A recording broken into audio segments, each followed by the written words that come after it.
మరి ఈ మున్సిపల్ ఎన్నికలు బీజేపీ గ్రాఫ్ ను పెంచాయా? లోపాలను సరిచేసుకునే సమయం ఆసన్నమైందని హెచ్చరిస్తుందా? ఓవరాల్ గా బీజేపీ పరిస్థితి ఏంటి అనే పోస్ట్ మార్టం చేసే ప్రయత్నం చేద్దాం.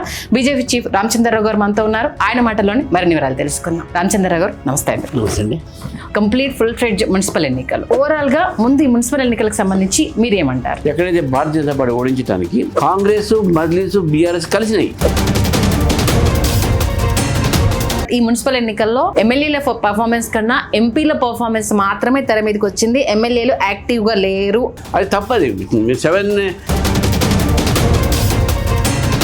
బీఆర్ఎస్ మీరు కలిసి కాంగ్రెస్ ఓట్లను గండి కొట్టారు అనేసి వాళ్ళు అంటున్నారు. ఎందుకు అసలు బీజేపీని ఎప్పుడు అటు ఇటు వాళ్ళకి లింక్ పెడుతూ వీళ్ళకి లింక్ పెడుతూ ఎందుకని ఈ అంశాన్ని అసలు ఖండించలేకపోతున్నారు? దీనికి చెక్ పెట్టలేకపోతున్నారు. అసలు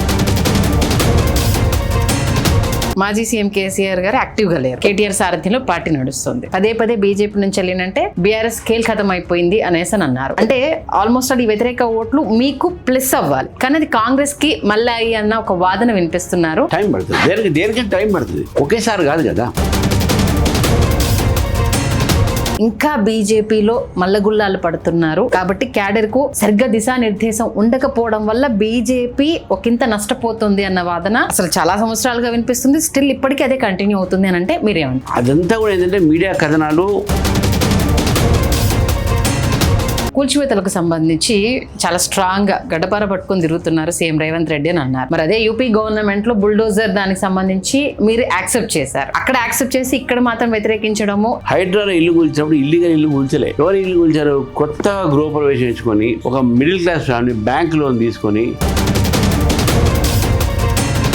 which is actually hurting the Telangana people. BJP పార్టీలో కోవర్ట్లు ఉన్నారు, గుర్తించలేకపోతున్నారు, అది సీనియర్ తలకాయలే అన్న వాదన ఈ మధ్య కాలంలో ఎక్కువ స్ప్రెడ్ అవుతుంది.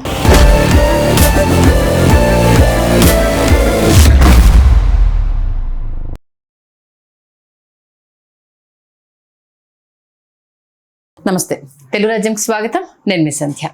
తెలంగాణలో మున్సిపల్ ఎన్నికల తర్వాత ఆయా పార్టీలు వాళ్ళ గ్రాఫ్ల గురించి ఎక్కువగా చర్చ చేస్తున్నారు. అంటే కాంగ్రెస్ మొదటి స్థానంలో, బీఆర్ఎస్ 2వ స్థానంలో, బీజేపీ 3వ స్థానంలో ఉండడంతో అసలు గత కాలంలో ఏం జరిగింది, ఇప్పుడేం జరుగుతుంది, పెరిగామా తగ్గామా అన్న నేపథ్యంలో పెద్ద ఎత్తున చర్చ జరుగుతోంది. ఈ నేపథ్యంలో బీజేపీ గురించి ప్రముఖంగా మరో చర్చ జరుగుతుంది. ఎందుకంటే రామచంద్రరావు గారు అధ్యక్షుడిగా బాధ్యతలు చేపట్టిన తర్వాత ఫుల్ ఫ్లెడ్జ్గా వచ్చిన మున్సిపల్ ఎన్నికలు కాబట్టి ఓటింగ్ శాతం పెరిగిందని చెప్పిన మున్సిపల్ ఎన్నికలు, అలాగే గతంలో జరిగిన లోక్సభ ఎన్నికలకు సంబంధించి పర్సంటేజ్ ఆ గ్రాఫ్ గురించి చర్చ జరుగుతోంది. మరి ఈ మున్సిపల్ ఎన్నికలు బీజేపీ గ్రాఫ్ ను పెంచాయా? లోపాలను సరిచేసుకునే సమయం ఆసన్నమైందని హెచ్చరిస్తుందా? ఓవరాల్ గా బీజేపీ పరిస్థితి ఏంటి అనే పోస్ట్ మార్టం చేసే ప్రయత్నం చేద్దాం. బీజేపీ చీఫ్ రామచంద్రరావు గారు మనతో ఉన్నారు. ఆయన మాటల్లోని మరిన్ని వివరాలు తెలుసుకుందాం. రామచంద్రరావు గారు నమస్తే అండి. నమస్తే అండి. ఆల్మోస్ట్ అధ్యక్షుడిగా బాధ్యతలు చేపట్టాక మీ ఆధ్వర్యంలో కంప్లీట్ ఫుల్ ఫ్లెడ్జ్ మున్సిపల్ ఎన్నికలు, మరి ఓవరాల్ గా ముందు ఈ మున్సిపల్ ఎన్నికలకు సంబంధించి మీరేమంటారు? ఇప్పుడు ఈ మున్సిపల్ ఎలక్షన్స్లో ఫలితాలు చూసిన తర్వాత ఎప్పుడైనా కంపారిజన్ ఏం చేస్తాం, లాస్ట్ ఎలక్షన్స్ తీసుకుంటారు. లాస్ట్ ఎలక్షన్స్ అంటే 2019 ఆ ప్రాంతంలో జరిగినటువంటి ఎలక్షన్స్, దాని తర్వాత ఈ జరిగినటువంటి ఎలక్షన్స్ చూసుకుంటారు. అప్పటి నుంచి మనం ఇప్పుడు చూసుకుంటే 2019-20 జరిగిన ఎలక్షన్స్ చూసుకుంటే భారతీయ జనతా పార్టీకి 5% గ్రాఫ్ పెరిగింది, ఓటింగ్ పర్సంటేజ్ పెరిగింది. తర్వాత అంతకుముందు మాకు 200 కౌన్సిలర్స్ ఉంటే ఈరోజు 350 దాకా మేము గెలిచినాము. అంతకుముందు మాకు ఒక కార్పొరేషన్ కూడా లేదు, ఈసారి ఒక కార్పొరేషన్ మనం గెలిచినాము. అప్పుడు ఒక చైర్మన్ ఉంటే ఈసారి 2 చైర్మన్ మీకు బైసాతో సహా, అఫ్కోర్స్ బైసా మా ఇండిపెండెంట్స్ మా వాళ్ళే చేశారు, మేము గెలిచినాం. మేము దాదాపు 20 స్థానాల్లో మేము నెంబర్ 1లో ఉన్నాం. కామారెడ్డి, ఆదిలాబాద్, రాయకల్, మెట్పల్లి, ఇవన్నీ అయితే ఖానాపూర్, ఇక్కడ కొన్ని చిన్న. తర్వాత మాకు ఎప్పుడు కూడా ఎక్కడ కూడా ఏ రిప్రజెంటేషన్ లేని ప్లేసెస్లో మాకు రిప్రజెంటేషన్ వచ్చింది. ఫర్ ఎగ్జాంపుల్ కొత్తగూడెం, అశ్వరావుపేట, ఈ ప్రాంతంలో కొన్ని చోట మాకు అనుకున్న రాలేదు, కొంచెం తగ్గించున్నది. ఫర్ ఎగ్జాంపుల్ నల్గొండ బాగా గతంలో ఎక్కువ ఉండే, ఈసారి తగ్గినాయి. సూర్యాపేట నాకు ఎక్కువ ఉండే తగ్గినాయి. జనగామలో కూడా అట్నే అయిపోయినాయి. కొన్ని ప్లేసెస్ మాకు తగ్గినాయి, స్థానికమైన కారణాలు అవన్నీ ఉంటాయి. ఏ ఎలక్షన్స్ అయినా సరే ఒక్కొక్క ఎలక్షన్స్కి ఒక్కొక్క స్టేజ్లో డిఫరెన్స్ వస్తుంది. ఫర్ ఎగ్జాంపుల్ నేషనల్ పాలిటిక్స్లో లోక్సభకు నేషనల్ పాలిటిక్స్ విల్ ఇన్ఫ్లుయెన్స్. అప్పుడు మోదీ గారి చేశారు. అసెంబ్లీ వచ్చే వరకు అసెంబ్లీలో స్టేట్ ఫ్యాక్టర్స్ వస్తాయి. Local body elections local factors వస్తాయి. చిన్న చిన్న వార్డ్స్ ఉంటాయి కాబట్టి వాళ్ళ లోకల్ కండిషన్స్, లోకల్ ఇష్యూస్, డ్రైనేజ్లు, వాటర్ ఇవన్నీ వస్తాయి. ఈ ఇరాన్ ఇరాక్ వార్ లాంటి వార్లు ఇవన్నీ ఇక్కడ దీని మీద ఇన్ఫ్లుయెన్స్ రావు. కానీ నేషనల్ పాలిటిక్స్ వస్తుంది, హౌ మోదీ డెల్ట్ ఇట్ అది వస్తుంది మేడం. సో ఇవన్నీ కూడా మీరు చూసుకుంటే భారతీయ జనతా పార్టీకు ఒక ప్రయత్నంలో ఒక వాతావరణం నిర్మాణం చేసినాం. ఇవన్నీ కూడా డెవలప్మెంట్ అయినాయి. కాబట్టి ఒక మంచి అన్ని స్థానాల్లో మేము పోటీ చేసినాం. అన్ని స్థానాల్లో మా సింబల్ పోయింది. ఓట్లు ఎన్ని వచ్చిన విషయం కాదు, ఒక మా సింబల్ పోవడం జరిగింది.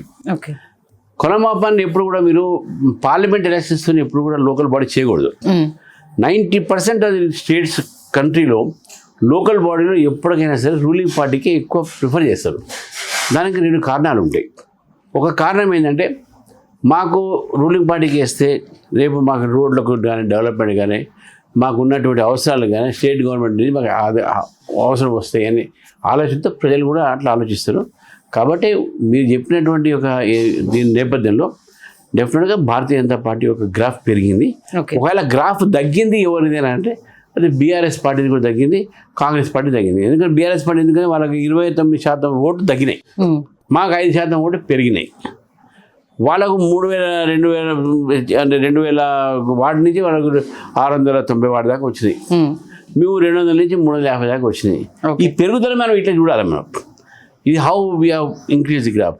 సో కాంగ్రెస్ పార్టీ కూడా మేము 90% 80% గెలుస్తామని చెప్పి అన్న మాట కూడా వాళ్ళు 52% గెలిచారు. కాకపోతే పదే మీ బీజేపీ లీడర్స్ అందరూ చెప్పింది ఏంటంటే డే 1 నుంచి అంటే బీఆర్ఎస్ ఓడిపోయిన దగ్గర నుంచి ప్రత్యామ్నాయంగా బీజేపీ ఎదుగుతుంది అని అన్నప్పుడు ఈ మున్సిపల్ ఎన్నికల్లో గ్రాప్ చేయాలి. అంటే బీఆర్ఎస్ వైపు ఒక ఓటు కూడా వెళ్ళకూడదు.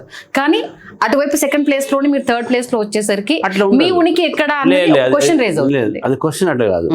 క్వశ్చన్ ఎట్లుంటుంది అంటే అది 10 సంవత్సరాలు రూలింగ్ ఉన్నది ఆ పార్టీ. ఇది 2.5 years రూలింగ్ ఉన్నాం. మేము లేము ఇక్కడ రూలింగ్. మాకు టైం పడుతుంది. టు పెనిట్రేట్ మాకు టైం పడుతుంది. మేము గ్రామీణ ప్రాంతాల్లో కూడా ఇంతకుముందు మాకు 163 గ్రామ పంచాయతీలు ఉంటే ఇప్పుడు దాదాపు 800+ మేము గెలిచినాం. 10,000 వార్డు మెంబర్స్ గెలిచినాం. 1,200 ఉప సర్పంచ్ మేము గెలిచినాం. ఇంతకుముందు లేవు కదా మాకు. మేము స్లోగా పెంచుతాం. ఇది పబ్లిక్లో ఒకేసారి మార్పు రాదు. ఒకటి ఇప్పుడు అసెంబ్లీ ఎలక్షన్స్ వచ్చేసరికి ఏమవుతుందంటే మార్పు చూస్తారు పబ్లిక్. వాళ్ళ ఆలోచన ఎట్లుంటుందంటే అరే ఒకసారి టీఆర్ఎస్కి ఇచ్చినాం, ఒకసారి కాంగ్రెస్కి ఇచ్చినాం, ఈసారి బీజేపీకి ఇస్తాం అనే ఆలోచన వస్తుంది. దానికి 2-3 ఎగ్జాంపుల్ మన స్టేట్నే చెప్తాను. 2 బై ఎలక్షన్స్లో భారతీయ జనతా పార్టీ గెలిచింది. మునగాల గెలిచింది, మన దుబ్బాక గెలిచింది, హుజూరాబాద్ గెలిచింది. ఒక మునుగోడు ఒకటే ఓడిపోయింది. అప్పుడు కాంగ్రెస్ మొత్తం డివైడ్ పోయింది. ఆల్మోస్ట్ 2 స్థానాలు డివైడ్ పోయింది. అప్పుడు జరిగినట్టు అన్ని ఎన్నికలు కాంగ్రెస్ డివైడ్ పోయినాయి. హైదరాబాద్ మున్సిపాలిటీ డివైడ్ 1-2 సీట్లు గెలిచిన వాళ్ళు. అవును. కానీ రాజకీయ స్టేట్ ఎలక్షన్స్ మారినాయి కదా. అవును. ఒకటి. రెండోది త్రిపుర లాంటి రాష్ట్రంలో ఒక్క వార్డు మెంబర్ మాకు లేదు. అవును. కానీ ఈరోజు మూడోసారి మేము అధికారం వచ్చినాం. సో ఇవన్నీ అదే ప్రతి ఒక్క స్టేజ్ ఆఫ్ ఎలక్షన్స్లో ప్రజల ఆకాంక్షలు, ప్రజల ఓటింగ్ సరళి, ప్రజల ఒక ప్రయారిటీస్ మారుతాయి. అంటే ఇక్కడ ఏమైపోతుంది మీరు అన్నట్టుగా గ్రౌండ్ లెవెల్ రియాలిటీ అనేది పంచాయతీలు మున్సిపాలిటీలోనే పార్టీలకు తెలుస్తుంది. అంటే క్యాడర్ ఎంత స్ట్రాంగ్ గా ఉంది, కింది స్థాయి క్యాడర్ నుంచే పైకి కదా వచ్చేది అనేది అది కష్టమవుతుంది. ఎందుకంటే లోకల్ బాడీస్ ఏమైందంటే ఫర్ ఎగ్జాంపుల్ గ్రామ పంచాయతీ కానీ మున్సిపల్ వార్డు కానీ అక్కడ పార్టీ కన్నా ఎక్కువ కుటుంబం చూస్తారు. ఫర్ ఎగ్జాంపుల్ నేను ఇక్కడ పోటీ చేసినాను అనుకోండి, ఊళ్ళో అన్ని గ్రామాలే ఈరోజు మున్సిపాలిటీ తరండి. ఆ గ్రామం ఆ ఒక వీధిలో లేకుంటే ఆ ఒక స్ట్రీట్లో ఆ ఒక దీంట్లో నా రిలేషన్స్ ఉంటారు, నా ఫ్రెండ్స్ ఉంటారు, నా క్యాస్ట్ ఉంటుంది, నా ఫ్యామిలీస్ ఉంటాయి. ఇవి ఎక్కువ ఇన్ఫ్లుయెన్స్ చేస్తాయి. Not party. పార్టీ చేస్తుంది కొంతవరకు, క్యాండిడేట్ సెలెక్షన్స్ వరకు అది చేస్తుంది. క్యాండిడేట్ కూడా సెలెక్షన్ ఎట్లా చేస్తాం మనం? అక్కడ సామాజిక పరిస్థితి చూస్తాం, అక్కడ ఆర్థిక పరిస్థితి చూస్తాం. అదొకటి. ఇది ఒక సైడు. రెండో సైడ్ ఏంటంటే ఈ 2 పార్టీలు కూడా వాళ్ళ దగ్గర రిసోర్సెస్ ఉన్నాయి. మాకని ఎక్కువ రిసోర్సెస్ ఉన్నాయి. రిసోర్సెస్లో ఏమి చేస్తారు? ఒకరు అధికార దుర్వినియోగం, మా కార్యకర్తలు బెదిరియడం, కేసులు పెట్టడం. రెండోది మద్యము, డబ్బు పంచడం. ఇది 2 పార్టీలు చేసినటువంటి. మూడోది అధికార దుర్వినియోగంతో పాటు వాళ్ళు చేసినటువంటి ఒక ఏదైతే మద్యము, డబ్బు, దీంతో పాటు వాళ్ళు విపరీతంగా వాళ్ళ అధికార దుర్వినియోగంతో భారతీయ జనతా పార్టీకు ఓడించే ప్రయత్నంతో పాటు వాళ్ళ మధ్యన ఉన్నటువంటి ఒక ఏదైతే యూనిటీ ఫ్యాక్టర్, భారతీయ జనతా పార్టీని ఓడించడానికి, ఎక్కడైతే భారతీయ జనతా పార్టీ ఓడించడానికి కాంగ్రెస్, మజ్లిస్, బీఆర్ఎస్ కలిసినాయి వార్డు మెంబర్లో కూడా. ఇది టు డిఫీట్ బీజేపీ. మేము 110 ప్లేసెస్లో సెకండ్ ప్లేస్ వచ్చినాం. 2 ఓట్లతో 100 ఓట్లు ఓడిపోయినటువంటి ఒక ప్లేసెస్ ఇస్తున్నాం. 110 చాలా నేరోలు వచ్చిపోయినాయి. చాలా చోట బీఆర్ఎస్, కాంగ్రెస్, ఎంఐఎం కలిసి బీజేపీని ఓడించినాయి. దానికి 2-3 ఎగ్జాంపుల్ మీకు చెప్పేస్తాను. ఫర్ ఎగ్జాంపుల్ ఆదిలాబాద్ ఉన్నది. ఆదిలాబాద్ కూడా అట్నేది, నిర్మల్ కూడా అట్నేది. ఆదిలాబాద్ అయినప్పుడు కూడా మేము 22 స్థానాలు మీకు గెలిచినాం. కానీ సింగిల్ లార్జెస్ట్ పార్టీ మాది. బీఆర్ఎస్, కాంగ్రెస్, మజ్లిస్ ఈ 3 కూడా కలిసి మాకు చైర్మన్ కాకుండా చేశారు. ఇప్పుడు ఏంది అక్కడ కలిసింది వాళ్ళు కదా. తర్వాత కామారెడ్డిలో మేము 19 సీట్స్ గెలిచినాం, 19 councillors. We are the single largest party. మీ దగ్గరలో మేము ఉన్నాం. కానీ ఏం చేశారు వాళ్ళు అప్పుడు?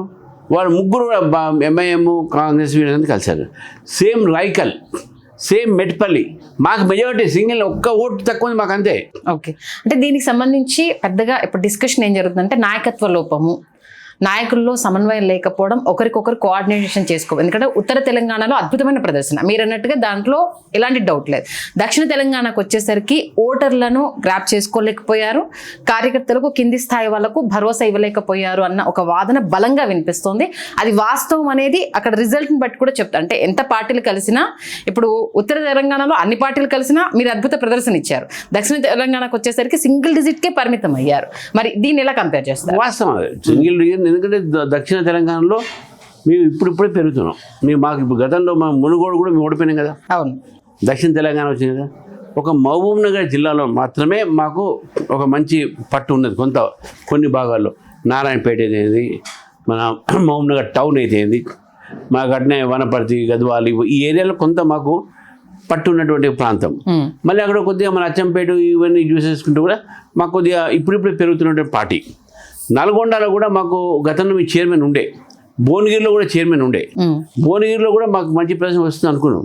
కానీ 5-6 సార్లు 2 ఓట్లతో 3 ఓట్లతో ఓడిపోయినాం. దగ్గరకు వచ్చి ఓడిపోయినాం మేము. సో కాబట్టి దక్షిణ తెలంగాణలో కూడా మా నెక్స్ట్ టార్గెట్ ఏదైతే నాకు దక్షిణ తెలంగాణనే. ఓకే, మీరు దీంట్లో లోపాలు ఏం లేవు, నాయకత్వ లోపాలు లేదు. అందరు సమయంగా పనిచేశారు. ఈసారి మున్సిపల్ ఎలక్షన్స్లో ఏ నాయకుడు కూడా ఎవరు అందరూ కూడా ఇక్కడ పంపించి అక్కడ పోయారు, పని చేశారు, అందరు తిరిగారు. వాళ్ళు కష్టపడి వాళ్ళ ప్రాంతంలో పని చేసుకున్నారు, గెలిపించుకునే ప్రయత్నం చేశారు. కాబట్టి పరిస్థితులు కొంత అక్కడ బీజేపీ గెలిచి మాకేమైపోతుందో భయంతో ఈవెన్ నల్గొండలో కూడా మజ్లిస్, కాంగ్రెస్ కలిసిపోయింది. ఓకే, మొత్తం సూర్యాపేట అట్నే కలిసింది, మీకు మహబూబ్నగర్లో అట్నే కలిసింది. మీకు స్పష్టంగా మీకు కనబడుతుంది. అది వాళ్ళు కలిసి పనిచేస్తున్నాం జోడీ అయితే కాదు, కొత్తగా జోడీ కాకుండా ఫస్ట్ టైం వాళ్ళు కలిశారు. ఇంతకుముందు వాళ్ళ సపరేట్గా పోటీ చేసేది. ఈసారి వాళ్ళు చేసినా కూడా బీజేపీ రాకుండా చేయడం వాళ్ళు కలిశారు. ఈ same thing for example national ఎలక్షన్స్లో కూడా బీజేపీని రాకుండా చేయడానికి ఏం చేశారు, మైనారిటీ ఓట్స్ అని కూడా అప్పుడు ఎవరైతే బీజేపీని ఓడిస్తారో వాళ్ళకే ఇస్తారు ఓటు. ఇక్కడ ఎలా వచ్చేసిందంటే సౌత్లో పాగా వేయాలనేది బీజేపీ పెద్ద కళ. అది మిగతా రాష్ట్రాల్లో సాధ్యమైంది, సౌత్కి వచ్చేసరికి ఆగిపోతుంది. ప్రతిసారి దగ్గర దాకా వచ్చి చేజార్చుకుంటున్నాము, ఈసారి దీన్ని అంతు తేల్చాలన్నట్టుగా బీజేపీ కంకణం కట్టుకుంది. అంటే ఇలాంటి ఎలక్షన్స్ వచ్చేసరికి ఈ రిజల్ట్ చూసినప్పుడు బీజేపీకి ఇంకా కష్టమేమో, బీజేపీ ఇంకా రాదేమో అన్న వాదనను జనాల్లోకి మిగతా ఇప్పుడు బీఆర్ఎస్ కావచ్చు, కాంగ్రెస్ కావచ్చు గట్టిగా తీసుకెళ్లే ప్రయత్నం చేస్తుంటే ఎందుకు ఒడిసిపట్టలేకపోతున్నారు? అది రాంగ్. అట్లా ఆలోచన ఉండదు. అట్లా ఆలోచన ఉంటే మాకు 8 సీట్లు ఎట్లా వస్తాయి పార్లమెంట్లో? అదే పార్లమెంట్కి వచ్చేసరికి నాకు తెలిసి 35% ఓట్ షేరింగ్. నేను అదే అంటున్నా మీకు ఓటింగ్ సరళి ఆలోచన మారుతాయి. వాళ్ళు అప్పుడు మున్సిపాలిటీ చూసుకోరు, ఓకే, స్టేట్లో పెద్దగా చూస్తారు. స్టేట్లో అప్పుడు ఆలోచన ఏమవుతుందంటే, మేము కాంగ్రెస్కి అవకాశం ఇచ్చినాం, అవినీతి పెరిగింది. మేము బీఆర్ఎస్కి అవకాశం ఇచ్చినాం, చూసినాము, మేము సఫర్ అయినాము, కాంగ్రెస్కి ఇచ్చినాం, ఈసారి ఒకసారి బీజేపీకి ఇస్తాం ఛాన్స్ అనే ఆలోచనతోనే ఈరోజు రాష్ట్రాలు కూడా ఉన్నాయి. అటువంటి రాష్ట్రాల్లో ఇంతకుముందు అందుకని ఎగ్జాంపుల్ చెప్పాను, త్రిపుర కానీ హర్యానా కానీ చాలా రాష్ట్రాల్లో మాకు municipal elections is not a పరమాపము, స్టేట్ ఎలక్షన్స్ కాదు.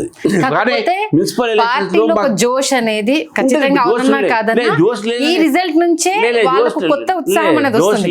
అనకూడదు. ఎందుకంటే ఫస్ట్ టైం కార్పొరేషన్ గెలిచినాం, ఆల్ కార్పొరేషన్ బీజేపీ సెకండ్. చూడండి, ఇది ఇప్పుడు ఇక్కడ బీజేపీ సెకండ్, కార్పొరేషన్ ఎక్కడ కూడా బీఆర్ఎస్ లేదు. It is only BJP versus Congress MIM competition, అంతవరకే. సో అది దానికి ఏమంటారు? సో అందుకనే అనాలిసిస్ చేసేటప్పుడు మనం మాట్లాడేటప్పుడు కార్పొరేషన్ అనే వరకు మరి బీజేపీ, మున్సిపాలిటీస్ అనే వరకు బీజేపీ పెరిగింది. అది కూడా చూసుకోవాలి మనం. అంటే మరి పట్టణ ఓటర్లు అంతా బీజేపీ వైపు ఉన్నారని ఉన్నారు కదా. మీరే పదే చెప్పారు. బట్ కొత్తగూడెము ప్లస్ రామగుండం దగ్గరికి వచ్చేసరికి అక్కడ రిజల్ట్ మరి కంప్లీట్ డిఫరెంట్ గా ఉంది. అంటే గ్రౌండ్ లెవెల్ రియాలిటీ అని చెక్ చేసుకోవాల్సిన పరిస్థితి వచ్చిందా? కొత్తగూడెం మేము ఫస్ట్ సీట్ గెలిచినాం. అక్కడ కొత్తగూడెం మాకు ఎప్పుడు లేదు, ఒకటే సీటు కదా అక్కడ వచ్చింది. చాలు కదా మాకు. ఇప్పుడు అక్కడ మాకు ఇంతమంది లేదు కదా, మాకు ఏం లేదు అక్కడ. అంటే పునాది పడిందని సంతోషపడాలా? ఎగ్జాక్ట్లీ. ఓకే. ఎందుకంటే అశ్వరావుపేట ఉన్నది. అశ్వరావుపేటలో ఏమైంది, మాకు అశ్వరావుపేటలో మాకు ఒకటే సీటు అయినా కూడా మాకు అంటే పీపుల్ ఆర్ రికగ్నైజింగ్ బీజేపీ. రెండు పాయింట్స్ ఉంటాయి. ఒకటి people whether they are averse to BJP. For example తమిళనాడులో చాలా వరకు బీజేపీ అంటే లేకపోయారు, కానీ ఇప్పుడు తమిళనాడులో ఓటింగ్ శాతం పెరుగుతుంది, కేరళలో అట్నే పెరుగుతుంది, ఇక్కడ కూడా పెరుగుతున్నది. కాబట్టి మా ఒక ఇప్పుడు దక్షిణ తెలంగాణలో ఖమ్మం కానీ నల్గొండ కానీ మా వరంగల్ కానీ in fact even Warangal also part of that and Mahabubnagar. ఈ 4 జిల్లాల్లో నెక్స్ట్ భారతీయ జనతా పార్టీ ఉత్తర తెలంగాణలో ఉన్నటువంటి ఒక వాతావరణము, ఉత్తర తెలంగాణలో ఉన్నటువంటి ఒక పట్టు తెలంగాణలో మొత్తం కూడా యూనిఫామ్గా పాకాలంటే హైదరాబాద్ సిటీ అట్లనే మేము డెఫినెట్గా వీఆర్ వెరీ కాన్ఫిడెంట్ ఇక్కడ. కానీ బట్ రంగారెడ్డి జిల్లాకు వచ్చేసరికి డౌన్ అయిపోయింది కదా. ఇప్పుడు ఆనుకొని ఉన్న రంగారెడ్డి జిల్లా మీద ఫోకస్ చేయట్లేదు. అక్కడ చాలా పర్ఫార్మెన్స్, అక్కడ పరిస్థితి బాగున్నాయి. చూడండి, అక్కడ కూడా బీఆర్ఎస్ ఎమ్మెల్యేలు ఉన్నారు. చూడండి, మాకు ఎమ్మెల్యే 8 మంది ఉన్నారు, మా ఎంత నార్త్ తెలంగాణ ఉన్నారు. ఇక్కడ లేరు మా ఎమ్మెల్యేలు, అయినా కూడా మేము ఫైట్ చేసినాం కదా. బట్ ఇక్కడ కంపేర్ చేసుకుంటే చిన్న బ్రేక్ నాకు ఎమ్మెల్యేలు కంపేర్ చేసుకుంటే, బట్ ఈ మున్సిపల్ ఎన్నికల్లో ఎమ్మెల్యేల పర్ఫార్మెన్స్ కన్నా ఎంపీల పర్ఫార్మెన్స్ మాత్రమే తెర మీదకి వచ్చింది. ఎమ్మెల్యేలు యాక్టివ్గా లేరు అన్న 8 మంది ఎమ్మెల్యేలో బండి సంజయ్ గారు ఆయన చరిష్మా మీదే కరీంనగర్ గెలిచారనేది, నిజామాబాద్ వచ్చేసి ధర్మపురి అరవింద్ చివరి వరకు ఒక నిజాయితీగా ఫైట్ చేశారనేది ఆయన గ్రాఫ్ పెరిగింది. ఇటు ఆదిలాబాద్కి వచ్చేసరికి స్వయం బాపురావు వీళ్ళది డీకే అరుణ, నెక్స్ట్ ఇటల్ రాజేందర్, వీళ్ళ పేర్లు తప్పితే ఎక్కడ మిగతా ఎమ్మెల్యేల పేర్లు వినిపించలేదు. అంటే ఏమంటారు? నిర్మల్ ఉంది కదా మా ఫ్లోర్ లీడర్, మొత్తం అక్కడే ఉన్నాడు. రామారావు పావారు ఎమ్మెల్యే, ఆయన బైసా గెలిపి అక్కడ వినిపించింది కాదు, బైసా ఆయన కూడా ఎమ్మెల్యే కదా. ఈవెన్ ఆదిలాబాద్ 22 గెలిచిన సింగిల్ లార్జెస్ట్ మేమే కదా. వెంకటరమణారెడ్డి, కాడపల్లి, మన కామారెడ్డి సింగిల్ లార్జెస్ట్. మీ ఎక్కడ ఎమ్మెల్యే పర్ఫార్మెన్స్ లేదంటారు? ఎంపీలదే వినిపించింది, డీకే అరుణ గారు కావచ్చు. ఎంపీలే వినిపించింది, ఎందుకంటే డీకే అరుణ గారు ఓన్లీ ఇక్కడ ఏది మాకు ఎమ్మెల్యే లేరు. తర్వాత స్వయం బాబురావు కాదు, మన పేరు నాగేష్, రామారావు గారు, నాగేష్, స్వయం బాబురావు అన్నారు మీరు. స్వయం బాబురావు కాదు, మాకు నాగేష్. హైదరాబాద్ వచ్చేసరికి నాగేష్. కానీ ఇది చెప్తానండి, నాగేష్ కూడా ఆయన ఓన్లీ ఎంపీ. అక్కడ ఉన్నది ఒకటే మున్సిపాలిటీ, అవును, ఆ మున్సిపాలిటీ మా ఎమ్మెల్యే ఉన్నాడు, పాయల్ శంకర్ చేశాడు పాపం. లేదని అంటాను వీళ్ళే. ఓకే. తర్వాత కాగజ్ నగర్, ఎందుకంటే ఆయన ఒకటే మున్సిపాలిటీ, ఆయనకి దానికి ఆయన ఎమ్మెల్యే, సో నేచురల్ ఆయన ముందు ఉంటాడు. అది తప్పది. 7 ఎమ్మెల్యేస్ కూడా మొత్తం కూడా వాళ్ళ ఒక ప్రాంతంలో ఉండి బయట కదలకుండా అక్కడ పనిచేశారు. ఈవెన్ కాగజ్ నగర్లో కూడా, ఈవెన్ మంచిర్యాల మాకు లేని ప్లేసెస్లో కూడా మేము 6 ప్లేసెస్ 2 ఓట్లతో 4 ఓట్లతో ఓడిపోయినా 5 సీట్లు గెలిచినాం ఫస్ట్ టైం. ఇంత మంచిర్యాల మాకు ఏం లేదు, అవును, 0. ఇప్పుడు గెలిచినాం మేము. కాబట్టి మీరు అట్లా చూసుకోవాలి. ఇప్పుడు this is the growth of the party. A party కూడా ఒకటేసారి. ఇప్పుడు ట్రెండ్ కూడా ఏంటి, ఇప్పుడు ఓన్లీ మున్సిపల్ ఎలక్షన్స్. అప్పుడు ఏమైతే స్టేట్ ఎలక్షన్ ట్రెండ్ వేరే అవుతుంది. ఇప్పుడు కాంగ్రెస్, బీజేపీ, మజ్లిస్ 3 కలిపి మిమ్మల్ని ఓడించారనేసి అంటారు.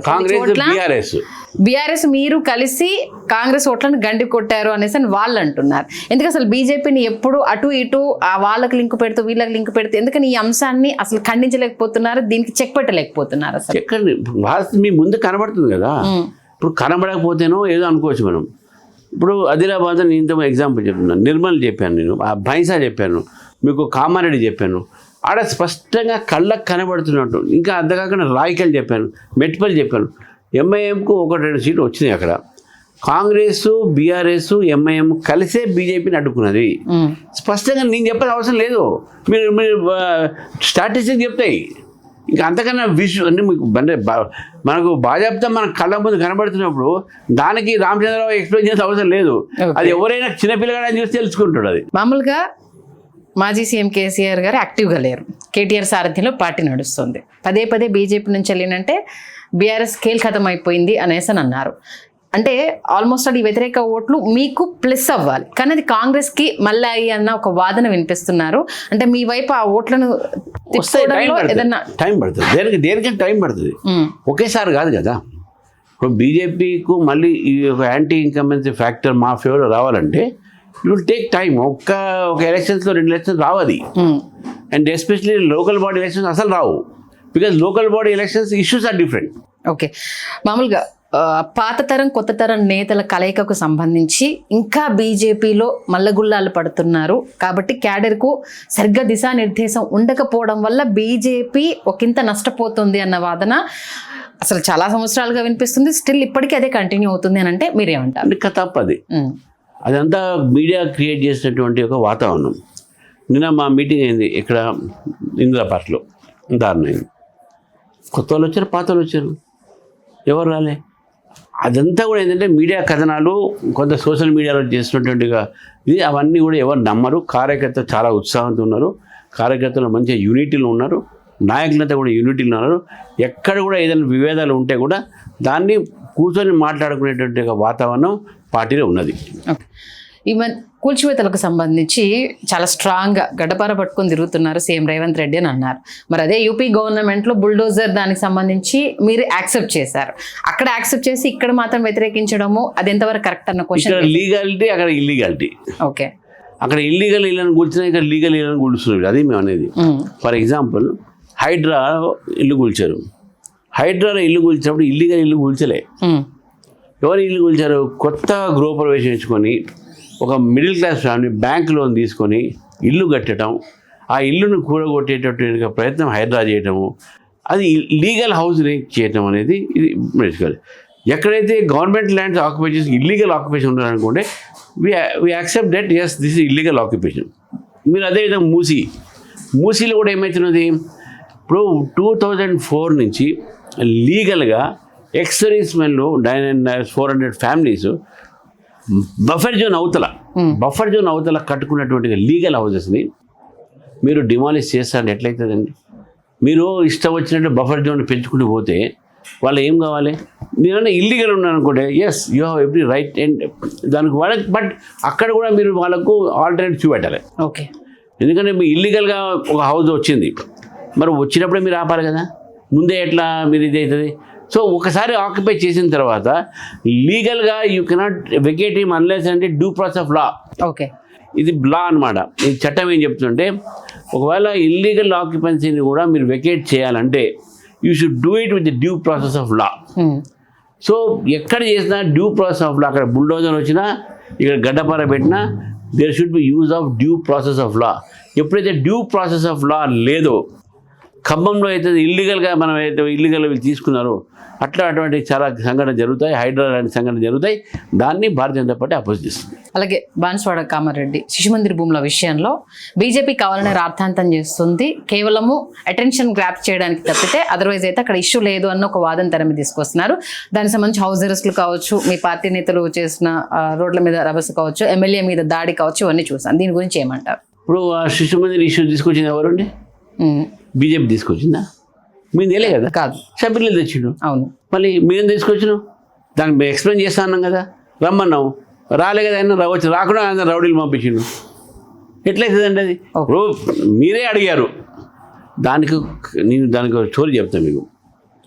కామారెడ్డి కాలేజ్, డిగ్రీ కాలేజ్ ఉందో అది ఒక ట్రస్ట్ పేరు మీద ఉన్నది. దానికి దాదాపు 280 ఎకరాలు ఉన్నాయి ఆ భూమి. ఆ 200 ఎకరాల కాలేజ్ ఒకటి ఉన్నది.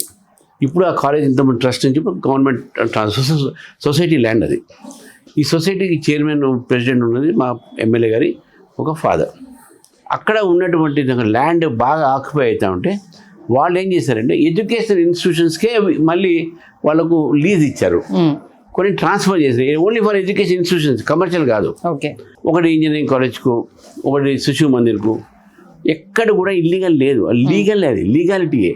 వాళ్ళ ఎడ్యుకేషన్ సంబంధించినటువంటి ఒక 280 ఎకర్స్లో కామారెడ్డి ఎడ్యుకేషన్ సొసైటీ ట్రస్ట్కి అవుతుందో ప్రెసిడెంట్ దానికి ఉన్నది వెంకటరమణ ఫాదర్ లీగల్గా ట్రాన్స్ఫర్ చేశారు. అది పోయి మా ఎమ్మెల్యే ఆక్యుపై చేసిన లేదు, అది ఎమ్మెల్యే అక్కడ ఏం చేయలే, అది సుష్మా స్కూల్, అది మీకు శిశు మందిర్ స్కూల్ ఉంది, అరోరా కాలేజ్ ఉంది, ఇంక చాలా ఉన్నాయి. మీకు అభ్యంతరం ఏంది? కామారెడ్డి పబ్లికే అభ్యంతరం పెట్టట్లే కదా. మీరు తీసుకొచ్చి ఎమ్మెల్యే మీద ఏది మీరు నెగిటివ్ లేకపోతే ఇవన్నీ కూడా రాద్దంతా మీరు చేస్తున్నారు కదా. దాన్ని మీరు ఎక్స్ప్లెయిన్ చేయాలి కదా. మీరు చేసే ప్రయత్నం చేసినప్పుడు మీరు రా అని చెప్తే నువ్వు గుండాలు పంపించినావు, పోలీసులతో నేను గొడవ చేయించినావు. ఆడ బాన్స్వాడలో ఒక అమ్మాయి పాటలు వింటా ఉంటే దుర్గా పాటలు, నువ్వు పాడొద్దు, నువ్వు వినొద్దు అని అంటే ఎట్లయితుంది? సో ఇదన్నీ కూడా మనం ఆలోచించాల్సిన అవసరం ఉంది. These are the issues which is actually hurting the Telangana people. కాకపోతే వీటికన్నా బీజేపీకి ఒక పెద్ద మైనస్ ఏంటంటే హిందుత్వ భావజాలము మన తెలంగాణలో ముఖ్యంగా, మిగతా రాష్ట్రాన్ని పక్కన పెడదాం, మీరు తెలంగాణ చీఫ్గా ఉన్నారు కాబట్టి దీన్ని కొంత వాళ్ళు హిందుత్వం అనే దాంట్లోనే ఉండిపోయారు. అందుకే కొంచెం యాక్సెప్ట్ చేయలేకపోతున్నారు. దక్షిణ తెలంగాణలో ఇది ఒక పెద్ద మైనస్ కాబోతుంది అనేసి అని అంటున్నారు. దీని గురించి ఏమంటే అట్లా మీ హిందుత్వం ఒకటే కాదండి. హిందుత్వం ఇష్యూ వచ్చినప్పుడే హిందుత్వం. ఫర్ ఎగ్జాంపుల్ గుళ్ళు కూడా కొడుతున్నారు, దాన్ని మేము కాపాడాలి, అది హిందుత్వం.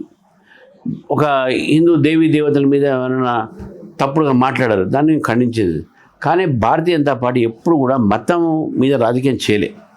మేము ఫస్ట్ నుంచి కూడా మీరు ఇప్పుడు కాదు 1980s నుంచి కూడా మా ఎజెండా ఫస్ట్ బిజిలీ, సడక్, పానీ, దాని తర్వాత డెవలప్మెంట్, అంత్యోదయ, గాంధీయన్ సోషలిజం.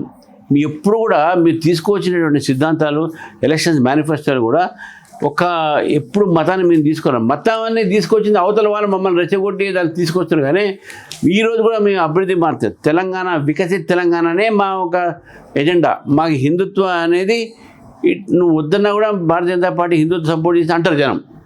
అంతేగాని బట్ హిందుత్వం మీదనే మేము ఎలక్షన్స్ పోటీ చేయం, మేము డెవలప్మెంట్ మీద పోటీ చేస్తున్నాం. దాంట్లో కూడా ఇప్పుడు హిందువుల దగ్గర నుంచి వస్తున్న వాదన ఏంటంటే ఒక అయోధ్య రామ మందిరము ఒక అది తప్పితే మిగతా టెంపుల్స్ సంబంధించి ఇప్పుడు 3 పర్యాయాలు కేంద్రంలో బీజేపీ ఉంది, 40,000 గుళ్ళు కూల్చారని అన్నప్పుడు మరి వాటి మీద ఎక్కడ ఫోకస్ చేసిందంటూ హిందువులు ప్రశ్నిస్తున్నారు. దీని గురించి ఏమంటారు? మనకి డెవలప్మెంట్ వదిలిపెట్టి గుళ్ళు కట్టాలా? మేము కూడా ఇట్లా గుళ్ళు కట్టడాలే మా కార్యక్రమం కాదండి. అదే ఒక లోకల్లో ఉన్నటువంటి సంస్థలు ఉంటే వాళ్ళు చూసుకుంటారు, ప్రభుత్వానికి సంబంధం కాదు. రామ్ జన్మభూమి కూడా ప్రభుత్వం ఎందుకు ఇన్వాల్వ్ అయిందంటే ఒక 2 వర్గాల మధ్యన అక్కడ ఘర్షణ ఉంది. ఒక ఐతిహాసికమైనటువంటి చారిత్రాత్మకమైనటువంటి ఒక సంఘటనలో రాముడు పుట్టిన స్థానం మీద మస్జిద్ కట్టారు అనేటటువంటి నమ్మకంతో ప్రజల ఒక ఆస్థ అంటే వాళ్ళ ఒక ప్లేస్తోని ఉన్నట్టు ముడిపడినటువంటి ఒక ధార్మికమైన భావనతో అక్కడ రాముడు మందిరం నిర్మాణం కావాలనేది, ఒక భవ్యమైన రాముడు నిర్మాణం కావాలి. సుప్రీంకోర్టు దాకా పోయిన తర్వాత సుప్రీంకోర్టు ఆదేశ ప్రకారము ప్రభుత్వం అక్కడ ఇన్వాల్వ్ అయింది. కానీ అక్కడ ట్రస్ట్ ఫామ్ చేసి ఎక్కడ కూడా మేము గుళ్ళు కట్టడాలో, గుళ్ళు కూలగొట్టడాలో, కూలగొట్టిన కూడా మేము పోవటం అనేది మా ఎజెండా అది కాదు. ఎక్కడైనా మమ్మల్ని పిలిస్తే మేము తప్పకుండా అక్కడ పోతాము, చేస్తాము. కానీ గుళ్ళు కట్టడాలు మా పని కాదు. అది విషయ పరిస్థితి ఉంటుంది, ఇంకా ట్రస్ట్ ఉంటే అంటే వాళ్ళు చేస్తారు. అంతవరకే కానీ మేము ఎందుకు కడతాం? మాకేం సంబంధం? 40,000 కావచ్చు, 4 లక్షల మంది కావచ్చు. అక్కడ ఉన్నట్టు వేరే సంస్థలు ఉన్నాయి, ఆర్గనైజేషన్స్ ఉన్నాయి. BJP political party, it will look after the political policies, not only temples. Coming to local politics, మీరు అధ్యక్షుడిగా బాధ్యతలు చేపట్టాక ప్రధానంగా కనిపించిన లోపాలు, అలాగే దానికోసము మీరు గ్రౌండ్ లెవెల్లో చేస్తున్న వర్క్. ఇప్పుడు లోపాలు అనేది అంటే ఇప్పుడు ఏ పార్టీలోనైనా ఈ హ్యూమన్ రిలేషన్సే మెయిన్, హ్యూమన్ యాక్టివిటీసే ఎక్కువ ఉంటాయి. సో హ్యూమన్ యాక్టివిటీస్ని మోటివేట్ చేయడం అనేది నా పని. ఇప్పుడు నేను వచ్చిన తర్వాత ఎంతవరకు మోటివేట్ చేయగలిగాను? నేను నాకు సర్టిఫికేట్ ఇచ్చుకోలేను కదా. ఎంతవరకు అయింది అనేది నేను నా ఒక ఓటింగ్ శాతం మీద నెక్స్ట్ ఓటింగ్ శాతం దీంట్లో కనపడదు. ఓటింగ్ శాతం ఎంతమంది ఫ్యాక్టర్స్ ఉంటాయి. ఇప్పుడు నన్ను చూసి ఓటేయరు, మోదీని చూసేస్తారు. ఇంకా అట్లా ఉంటాయి కొన్ని. ఓటేయరు, అక్కడ చూసి కరీంనగర్ ఎంపీని చూసేస్తారు, లేకపోతే అరవింద్ చూసేస్తారు. నన్ను చూసి ఓటేయరు కదా లోకల్ అనేది. ఓటింగ్ శాతం అందుకని పార్టీకి దిశానిర్దేశం చేసే నాయకుడిని బట్టి పార్టీ మాత్రం ఎక్కడైనా సరే పని చేస్తుందా లేదా అనేది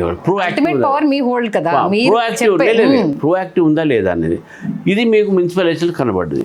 మున్సిపల్ ఎలక్షన్స్లో హైప్ అంటే ఒక కార్యకర్తలు అంతా కూడా ఉత్సాహంతో ముందుకు వచ్చి పనిచేసినటువంటి ఒక వాతావరణం కనబడేది, డెఫినెట్గా కనబడేది. ఓటింగ్ అదే నేను అంటున్నాను, ఓటింగ్ పర్సంటేజ్ పెరిగింది, సీట్లు పెరిగినాయి. కానీ మేము ఊహించినంత రాకపోవచ్చు, కానీ ఒక వాతావరణం నిర్మాణం, కార్యకర్తలు యాక్టివేట్ అయ్యారు, కార్యకర్తలు చార్జ్ అయ్యారు. కాకపోతే దీనికి ఏంటంటే ఎలాంటి స్వార్థం లేకుండా బీజేపీ పార్టీ కోసం పనిచేసే ఆర్ఎస్ఎస్ భావజాలంతో ఉన్న వాళ్ళు కావచ్చు, దేశం ధర్మం కోసం ఉన్న వాళ్ళు కావచ్చు, బీజేపీ వెంట నడుస్తారు. వాళ్ళు మిగతా వాళ్ళలాగా మంది ఇవ్వడం కానీ, డబ్బులు పంచడం కానీ బీజేపీకి ప్రోయాక్టివ్గా వచ్చే వాళ్ళు ఎవరికి ఉండదు. వాళ్ళ దగ్గర నుంచి వస్తున్న ప్రధానమైన కంప్లైంట్లు మాలాగా పనిచేసే వాళ్ళను గుర్తించట్లేదు, ప్రోత్సాహం అందించట్లేదు. కింది స్థాయిలో కనుక దాని మీద బీజేపీ ఫోకస్ చేయగలిగితే అసలు తిరుగుండదు అన్నది బలంగా వినిపిస్తుంది. నేతలు పట్టించుకోవట్లేదు, కింది స్థాయి అంటే గ్రామీణ ప్రాంతాల్లో ఉండే కార్యకర్తల్ని పట్టించుకోవట్లేదు. ఒక్కసారి మా వైపు ఫోకస్ చేస్తే బీజేపీ తడాక ఏంటో మా దగ్గర నుంచి మేము చూపించగలుగుతాము అంటూ చాలా నేటి యువత వినిపిస్తున్న వాదన. దీన్ని ఒప్పుకుంటారా?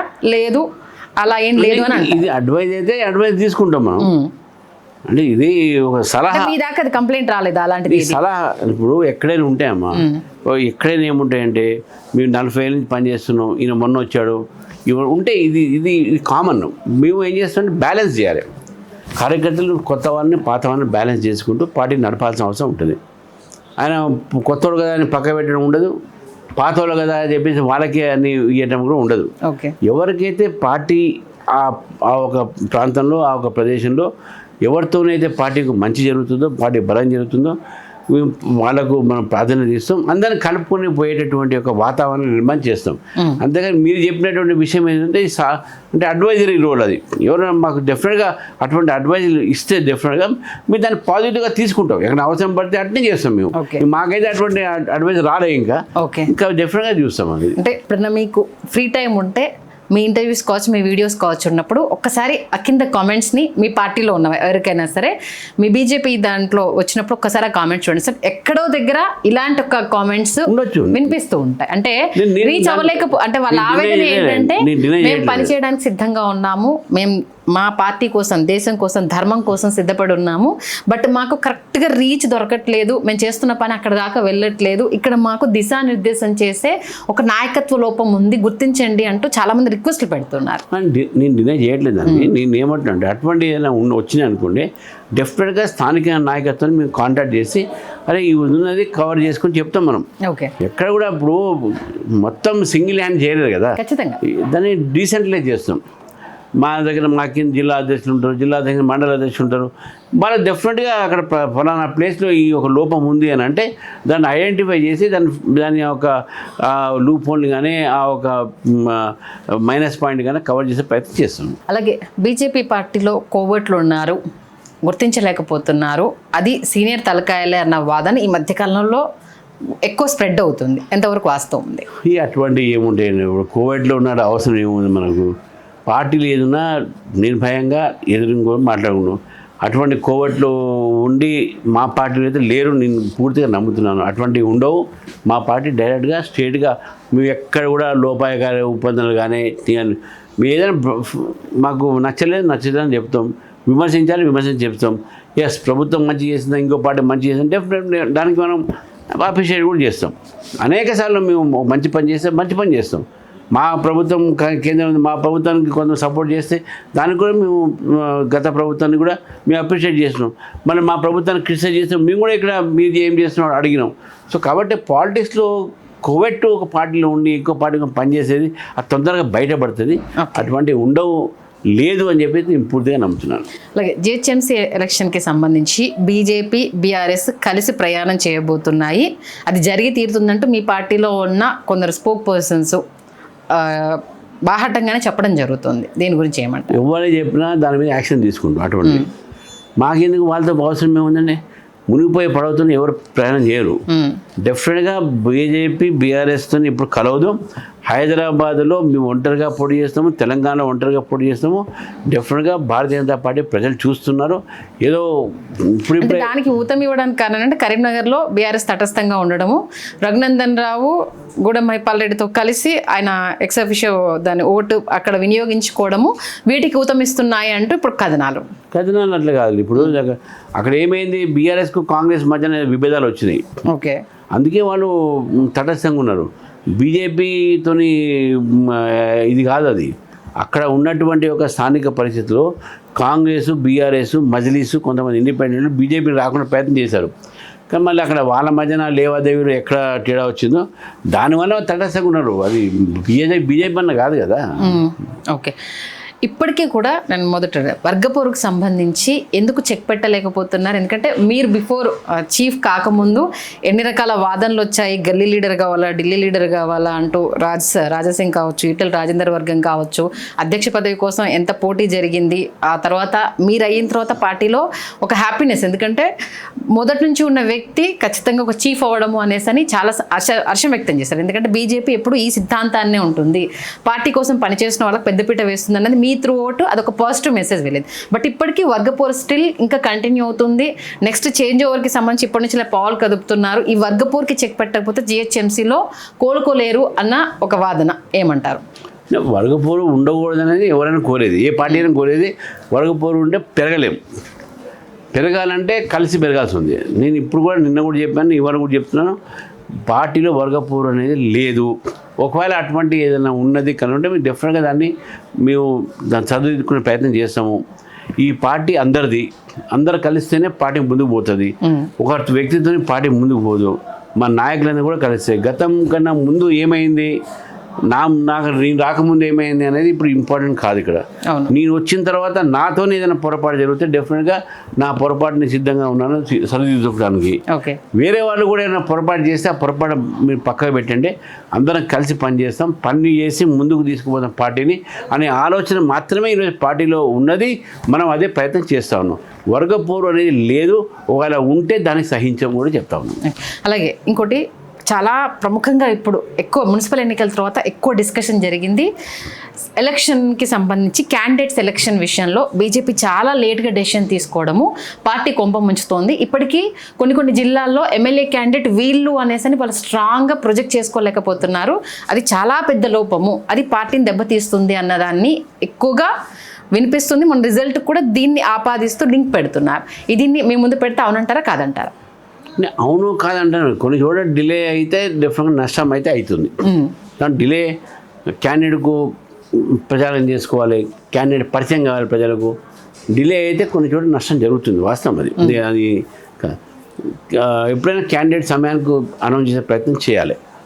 కానీ కాంపిటీషన్ పెరుగుతున్నప్పుడు ఏమైందంటే కొద్దిగా డిలే అవుతుంది. కావాలని చేసింది కాదు అది. ఓకే, కానీ నష్టం జరుగుతుంది కదా. ఎందుకంటే వీళ్ళు అని అన్నప్పుడు అందరు ఏకతాటి పైకి వచ్చి అతని కోసం ప్రచారం చేసే విధానం ఒకటి ఉంటుంది.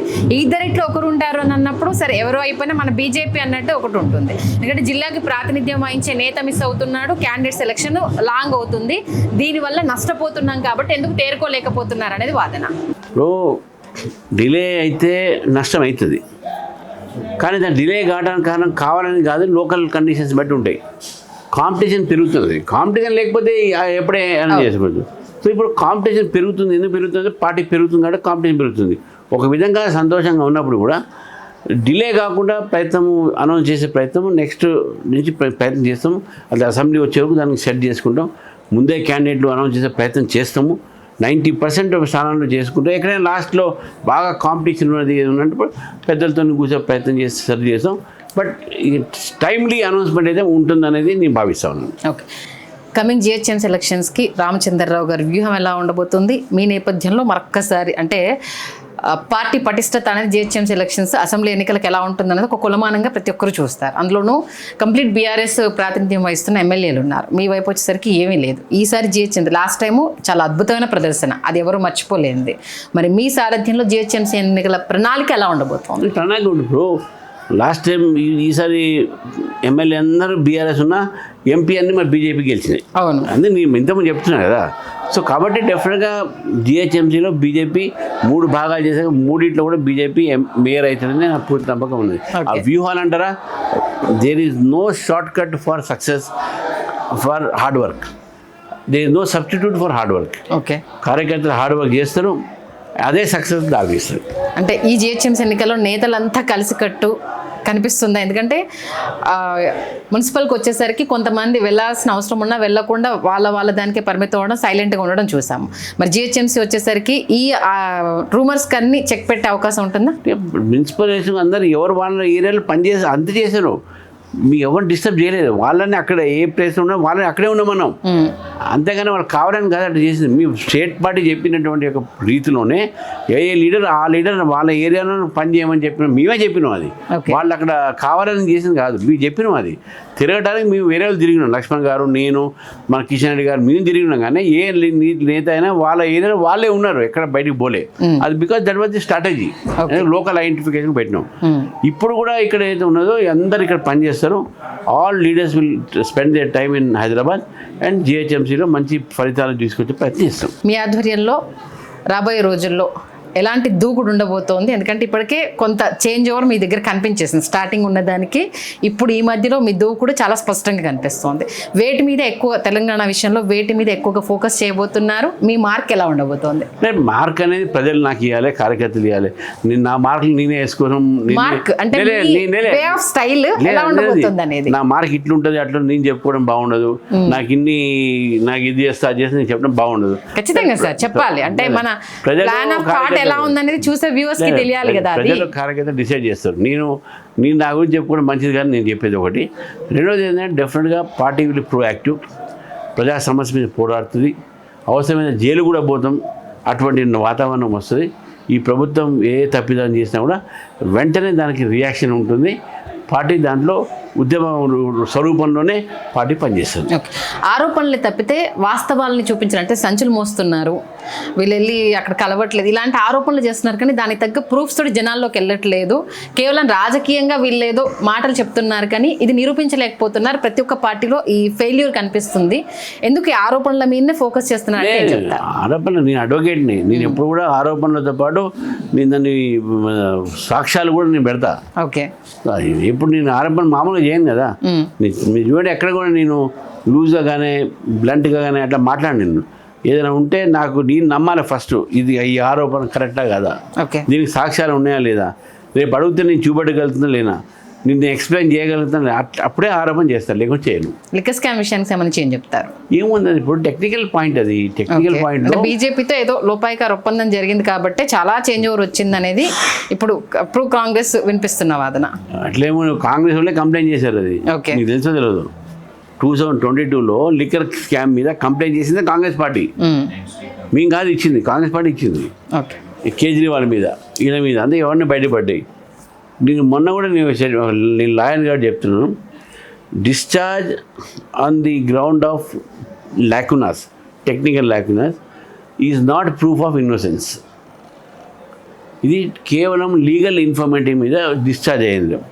అంటే వాళ్ళకు పేపర్ సప్లై చేయలేదని, అప్రూవల్ స్టేట్మెంట్ వాళ్ళకి ఇవ్వలేదని, ఆ అవకాశం ఇవ్వలేదని దాని మీదనే టెక్నికల్ పాయింట్ మీద డిశ్చార్జ్ అయ్యారు. సిబిఐ అప్పీల్ చేస్తుంది, అదే వాళ్ళు చూసుకుందాం, అంతేగాని లీగల్ ప్రొసీజర్. అది ఇది ఒక న్యాయ ప్రక్రియ. ఇప్పుడు ఇంటర్వ్యూ ద్వారా రేవంత్ పాలనకు సంబంధించి కాంగ్రెస్ సర్కార్కి సంబంధించి అని చెప్పాలంటే ఏం చెప్తారు? ఏం చెప్తారు? చాలా total failure, corrupt government, commission government, contractors government, real estate పెంచుకునే ప్రయత్నం చేసే గవర్నమెంట్ ఇది. అంతకని నేను చెప్పేది ఏం లేదు, అది ప్రజలు కూడా చూస్తూ ఉన్నారు. ఓకే, కవిత కొత్త పార్టీ గురించి ఏమంటారు? పెట్టినప్పుడు చూసాను, నేను ఏం పెట్టలే కదా.